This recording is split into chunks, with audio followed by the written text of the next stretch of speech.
Hello friends, कैसे हैं आप। मैं हूं आकाश इकबाल और आप देख रहे हैं फैक्ट फैक्ट्री। दोस्तों, मार्केटिंग किसी भी प्रोडक्ट की कामयाबी के लिए एक निहायत अहम जुज्व है। बड़ी बड़ी कंपनियां अपनी प्रोडक्ट पर बहुत ज़्यादा पैसा खर्च करती हैं ताकि उनकी प्रोडक्ट की पब्लिसिटी हो और वो आवाम के जहन में रहे, जिससे वो प्रोडक्ट ज़्यादा से ज़्यादा फ़रोख्त हो। नित नए तरीक़ों से मार्केटिंग की जाती है। कोई किसी सेलिब्रिटी को हायर करता है तो कोई किसी इनामी स्कीम को लॉन्च करता है। आखिर में मकसद यही होता है कि अपनी प्रोडक्ट को ज़्यादा से ज़्यादा बेचा जा सके। लेकिन कभी कभी ये एक डिज़ास्टर भी साबित होता है और बहुत नुकसान करा देता है। दोस्तों, आज की इस वीडियो में हम आपको बताएंगे कि कैसे मशहूर ज़माना सॉफ्ट ड्रिंक पेप्सी की एक गलती की वजह से फिलिपाइन में फसादात हो गए थे और कई लोगों की जान चली गई थी।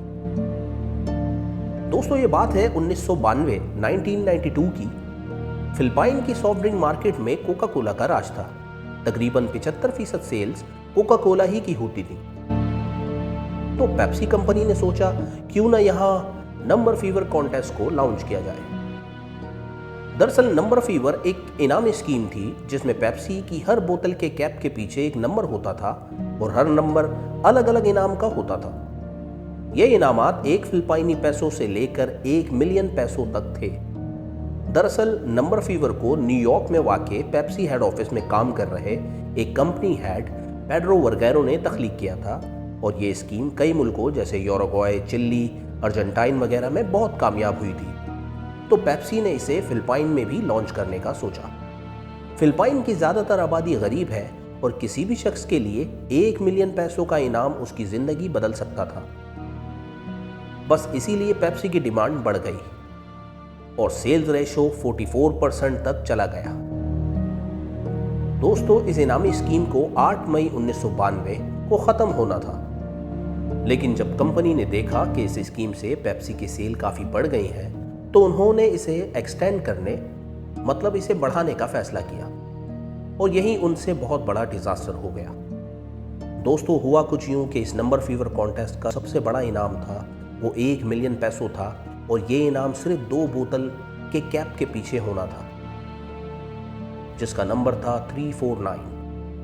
लेकिन कंप्यूटर ग्लिच यानी कंप्यूटर की गलती की वजह से ये लकी नंबर 349 6 लाख बोतलों पर प्रिंट हो गया और बोतलों की काफ़ी तादाद मार्केट में फ़रोख्त होने के लिए भी चली गई।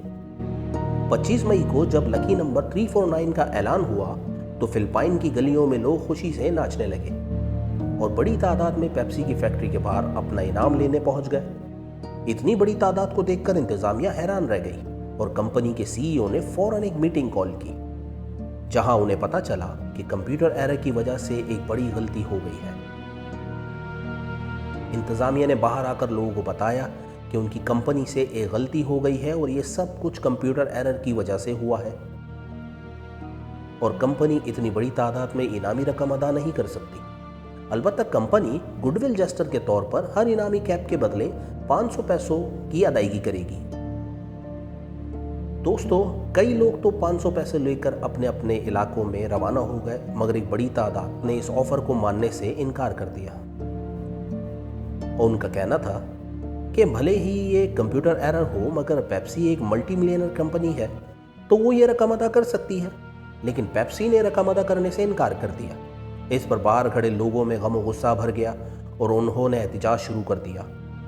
उन्होंने पेप्सी के ट्रकों पर पेट्रोल बम फेंके और उन स्टोर्स को भी निशाना बनाया जहां पेप्सी की प्रोडक्ट थी। उन फसादात में 5 लोग हलाक हो गए जबकि दर्जनों जख्मी हो गए।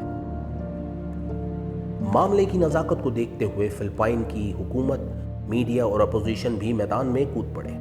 अगली सुबह मुजाहिरीन ने एक लोकल प्रीचर को हायर किया और 800 लोगों की पटिशन से अदालत में पेप्सी पर केस कर दिया।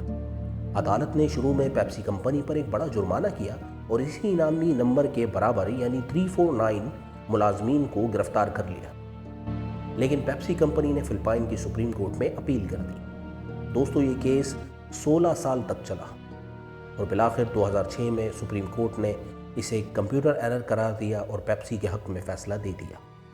कहा जाता है इस अरसे में कोर्ट ट्रायल और पेप्सी की सेल गिरने की वजह से कंपनी को $20 मिलियन का नुकसान हुआ। दोस्तों, मार्केटिंग डिजास्टर का ये कोई अनोखा वाकया नहीं, बल्कि बड़ी बड़ी कंपनियों के साथ ऐसे वाकयात हो चुके हैं, जिसके बारे में हम आपको किसी और वीडियो में बताएंगे। आपको हमारी ये वीडियो कैसी लगी कमेंट सेक्शन में ज़रूर बताएं। चैनल को लाइक करें, सब्सक्राइब करें और बेल आइकन पर क्लिक करें।